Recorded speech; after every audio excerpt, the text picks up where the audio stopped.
چنانچہ صحابہ اکرام رضوان اللہ علیہم اجمعین، ان کو اللہ تبارک و تعالی سے کیسی محبت، یہاں تک کہ ان کو انگاروں پہ گھسیٹا جا رہا ہے،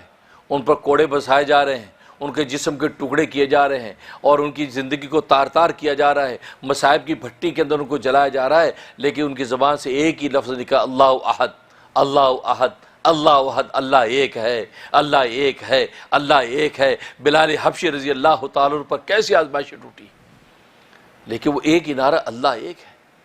حالانکہ بظاہر آنکھوں سے دیکھیں تو اتنے مصائب اور اتنے عذاب اگر ٹوٹے تو انسان گھبرا جاتا ہے، لیکن بلال حبشی مستانہ وار نعرے ایک ہی لگا رہے ہیں، اللہ احد، اللہ احد۔ وہ انگاروں پر گھسیٹے جا رہے ہیں، گرم پتھروں کے اوپر جو لپیٹے جا رہے ہیں، لیکن زبان سے ایک ہی نعرہ ہے۔ اس پر محدثین فرماتے ہیں اصل میں بلال حبشی کی اس وقت جو کیفیت ہے وہ یہ کیفیت ہے، ان کو اس محبت میں اس طرح لذت آ رہی تھی کہ جس طریقے سے ہم شہد کھاتے ہو تو ہمیں لذت آنے لگتی،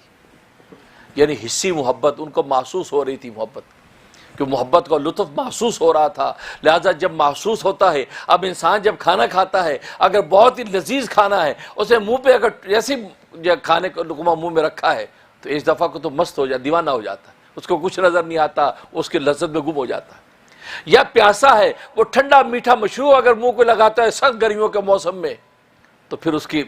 کانوں میں سے، آنکھوں میں سے آنسو نکلنے لگتے ہیں، اور اس کے بالکل ایسا سرور جو سینے میں اترتا ہے اس کو دائیں بائیں کی کوئی خبر نہیں رہتی،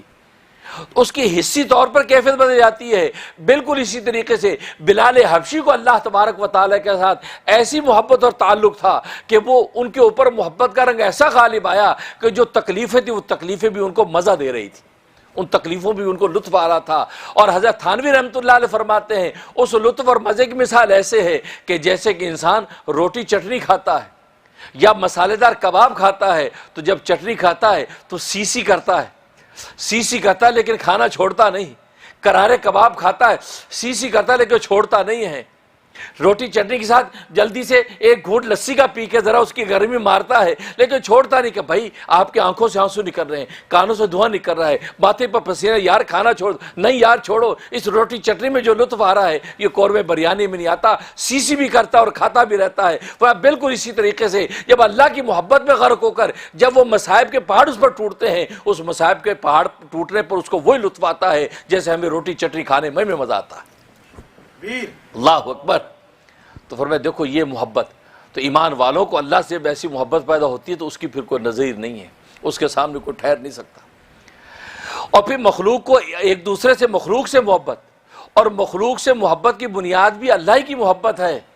اس لیے مخلوق سے محبت کرتا ہے کہ یہ میرے اس محبوب کی تخلیق ہے، میرے محبوب کی تخلیق ہے۔ اگر آپ کو اپنے استاد سے محبت ہے، استاد نے 10 کتابیں لکھی ہیں، آپ ہر کتاب کو عزت کی نگاہ سے دیکھیں گے، یار میرے استاد کی تصنیف ہے یا میرے اس استاد کی تصنیف ہے، آپ کو ہر کتاب سے ایک عقیدت کا تعلق ہوگا۔ بالکل اسی طریقے سے آپس میں مخلوق ایک دوسرے سے جو محبت کرتی ہے وہ بھی اسی نسبت سے کرتی ہے کہ یہ میرے خالق کی تخلیق ہے، یہ بھی میرے خالق نے بنایا، یہ بھی میرے خالق نے بنایا، یہ بھی میرے خالق نے بنایا، سارے میرے خالق کی تخلیق ہے۔ لہٰذا مجھے خالق سے جب محبت ہے، لہٰذا اس کی ہر تخلیق سے محبت، یہاں تک کہ زمین پہ ڈینگنے والی چیونٹی بھی میری نظر میں مکرم،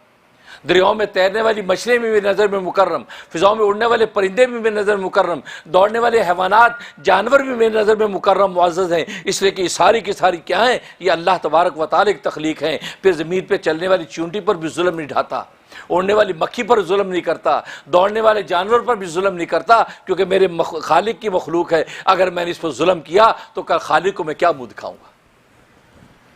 اور اس مخلوق پر جب ترس کھاتا ہے تو اللہ تبارک و تعالیٰ خوش ہوتے ہیں کہ اسے میری تخلیق پر ترس کھایا، گویا کہ میری تخلیق پر اسے رحم کھایا میری وجہ سے۔